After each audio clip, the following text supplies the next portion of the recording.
मैं तो खोल के कह रहा हूँ। अब देखो ओकेंद्र राणा फ्रॉम हरियाणा, मैं कह रहा हूँ साले से मारूंगा, आके तो देखे मथुरा का भी, मेरा नाम आर के फाइटर है। अरे समाज को तू हमारी को गाली नहीं देता। अरे खुलेआम धमकी देता है भैया, वो आपको भी चेंज कर दे कि आ जाओ जहाँ आना है, खड़ा हूँ मैं। वो आए तो सही, हमारा भी नाम आर के फाइटर है, गर्दन मुड़े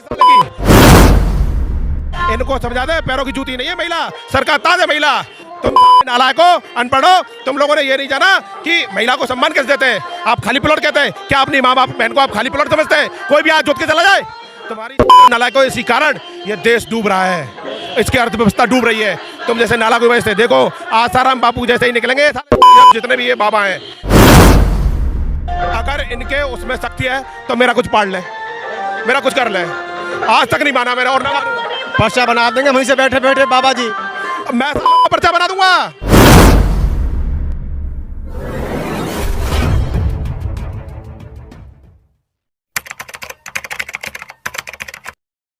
चंद्रशेखर आजाद पर हमला करने वाले 20-22 साल के लौंडे हैं।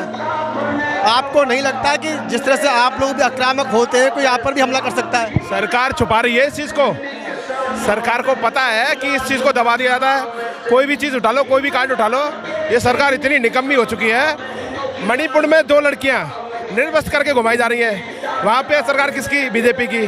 और प्रधानमंत्री कहते हैं इस चीज़ को, मतलब मानना उनका यही है कि जनता कुछ दिन में भूल जाएगी। हमारी जनता से अपील है, जनता पागल मत बनो, ऐसे निकम्मों को बाहर करो, जो तुम्हारे हित के लिए लड़ता है उसको लाइए और अपने देश को बचाइए। मेरा मानना ये है। अब देखो गोली मारी तो साजिश है ना, बीजेपी की साजिश के तहत गोली मारी गई है ये भाई को। वो तो शुक्र है कि हम लोगों का प्यार है भाई, बच गए। अगर मान लीजिए वो वहाँ की जगह कहीं और लग जाती तो बीजेपी को सबक सिखा देती। बीमार में इस देश से उखाड़ फेंकेगी। आएगा दौर, ज़्यादा दूर नहीं है वो दौर। बताइए, तो आपको लग रहा है कि इस आंदोलन से कुछ फर्क पड़ेगा सरकार पे? 2 अप्रैल को याद दोबारा दोहरा रहे हैं, फर्क तो बहुत पड़ेगा। नहीं पड़ेगा तो दिला देंगे फर्क, याद दिला देंगे। कुर्सी हिलाना आता है हमें, वो सत्ता में हम सत्ता हिला देंगे। अगर वो सोच रहे हैं कि हमारा कुछ नहीं होगा, हमारे पास पावर है, झूठों की पावर ज़्यादा दिन टिकती नहीं है। आपने सब कुछ चोरी का है आपके पास। हमारा देखो, आपके भगवान चोरी के, हमारे बौद्ध को चुरा रखा है आपने, उसी को भगवान बना रखा है। आप लोगों ने ये कर रखा है कि बस ये चले, आप सही में लड़े। अब देखो नया मामला नोएडा का है।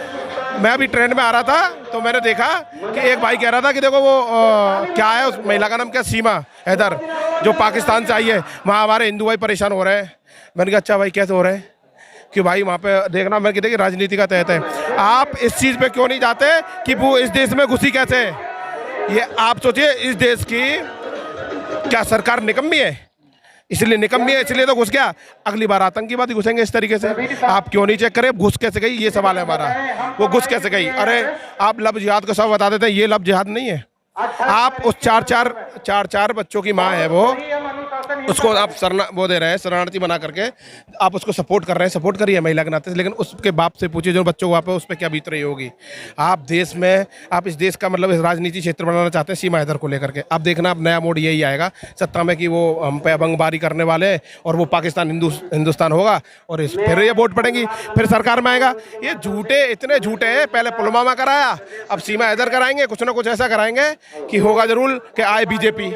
आप देख लीजिए, अब देखिए बाढ़ में किसकी वजह से ग्रस्त हुए लोग, घर से बेघर किसकी वजह से हुए? बीजेपी की वजह से। लोगों को पानी छोड़ना नहीं आता, गलत जगह छोड़ेंगे। सब हमारे गाँव की नाली वाली जो बम्बे वो सूखे पड़े हुए हैं, लेकिन उन्होंने इस धारा में छोड़ा कि सब बर्बाद हो। और ये दिल्ली सरकार भी बता रहा हो, और ये लोग कुछ कर ना पाए, बस ये यहीं के यहीं रह जाए। मिडिल क्लास के लोग हैं, उन्हें और गरीब बनाया जा रहा है। चलिए आप ये बताइए कि जब चंद्रशेखर जैसी शख्सियत पर हमला हो सकता है और वो हमला करने वाले कहते हैं कि हमारे समाज को कहीं ना कहीं जो है ये गलत बात बोलता था, इसीलिए हम लोगों ने मौका देकर इस पर हमला कर दिया, तो आए दिन आप लोग इसी तरह की वार्तालाप करते रहते हैं। आपको नहीं लगता कि आपकी जान को भी खतरा है?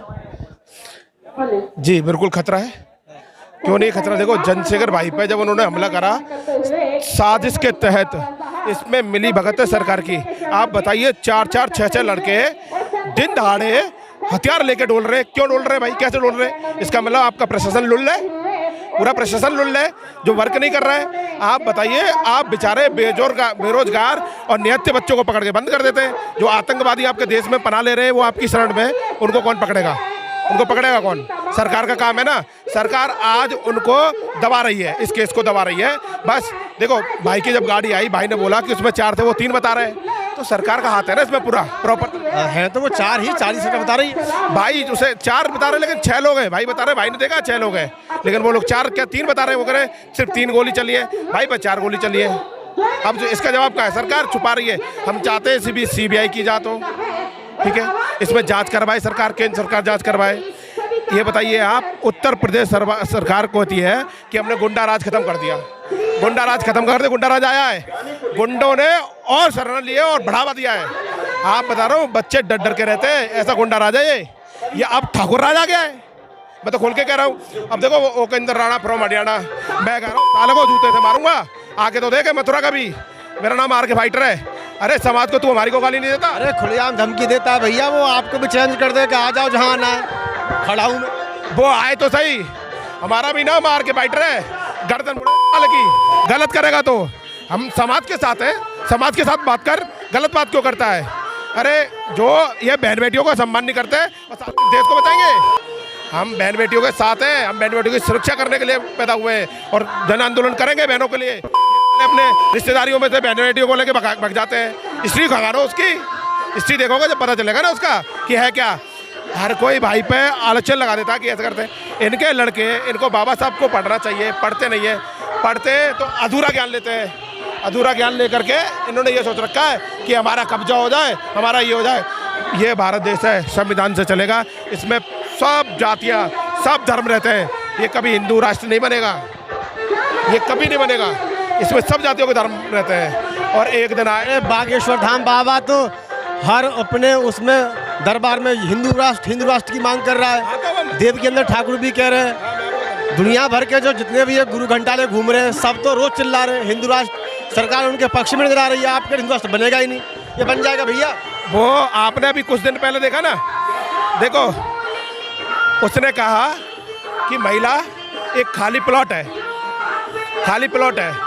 भाई खाली प्लॉट तो महिला को बना रहे, वही राज दोबारा लाना चाह रहे हैं जो औरतों को गुलाम बनाना चाहते थे ये लोग, कि इनकी पैरों, ये कहते थे कि जूतियों की, हमारे पैरों की जूती है महिला। इनको समझा दे पैरों की जूती नहीं है महिला, सर का ताज है महिला।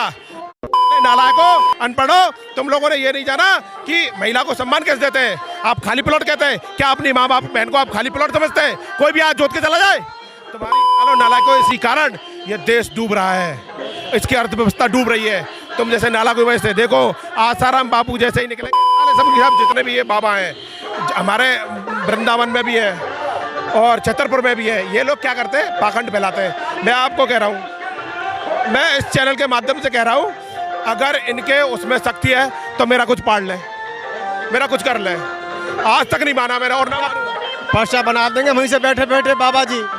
मैं सालों का पर्चा बना दूंगा, मुझे आता है पर्चा बनाना। मैं गर्दन पर्चा बनाने में ऐसा हूँ मैं आदमी। इन पर पर्चा, ये पर्चा बनाता हूँ किसी और का, हमारा पर्चा बना के दिखाएं, इनकी जन्म कुंडली बना देंगे हम।